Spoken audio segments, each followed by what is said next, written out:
Good morning, students. Today we have started discussing about the cash book. See, cash book is a chapter which we have to take up after the journal because we have to relate it with the journal. See, journal, in the journal, the various financial transactions which took place during a period of time, they are recorded in the journal. So for each transaction, one journal entry is passed. But there is a problem. Problem is this one. Suppose in a business, the number of transactions are increasing. And there are 100 transactions, 200 transactions even in a day. So the question is how to record those transactions in the journal, because the journal will become very thick and very comprehensive. And the informations at a glance cannot be derived out from the journal. So at that time, journal is not made. Rather, journal is subdivided and divided.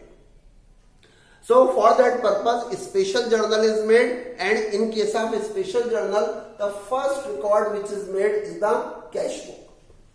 So remember, when we are not making the journal because of lot of transactions, at that time we are making special journals, and in the special journal, first record which is made, that is known as a cash book.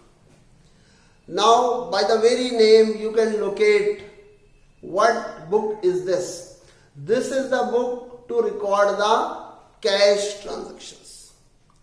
In a day, there may be various cash receipts.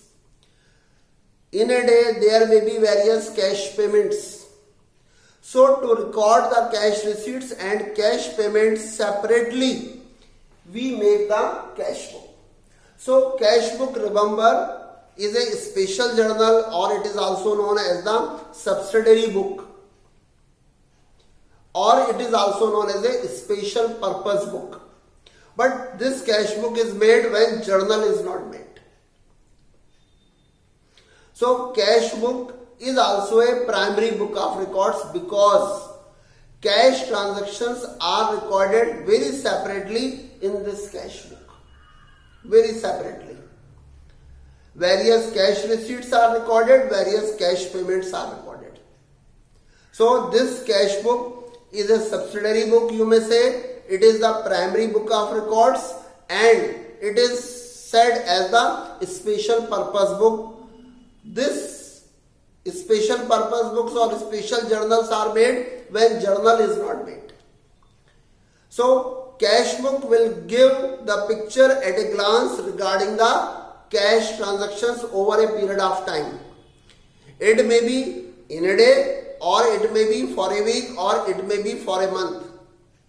In the normal course of time, cash book is made and cash book is closed at the end of the month. Then we have seen that there are different type of cash book which you have also written in your notes, that there are 3 or 4 main types of cash book.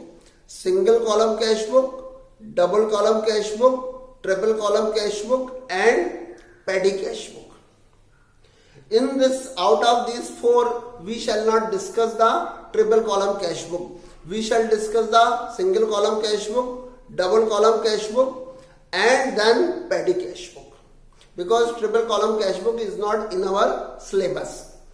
So, this was about the cash book. The very idea which for today is to be remembered, that cash book will record the cash transactions. So one by one we shall be discussing single column, double column, and petty cash book.